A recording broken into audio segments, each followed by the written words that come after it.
Awit 131-6. Mula sa kalaliman, O Panginoon, ako sa iyo'y dumaing.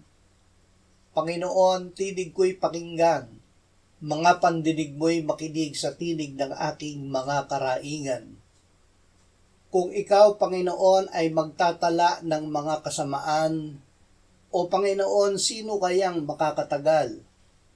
Ngunit sa iyo'y may kapatawaran upang ikaw ay katakutan. Ako'y naghihintay sa Panginoon, naghihintay ang aking kaluluwa, at sa kanyang salita ako ay umaasa. Sa Panginoon ay naghihintay ang aking kaluluwa, higit pa kaysa bantay sa umaga, tunay na higit pa kaysa bantay sa umaga. Sa Panginoon ay may kapatawaran. Tayong lahat ay nagkasala sa Diyos. Ang parusa sa kasalanan ay kamatayan.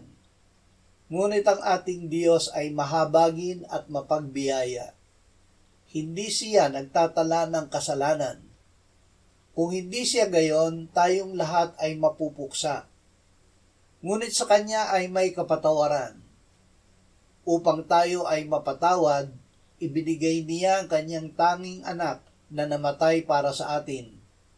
Ang kabayaran ng kasalanan ay kamatayan, ngunit ang kaloob ng Diyos na walang bayad ay buhay na walang hanggan kay Kristo Jesus na Panginoon natin.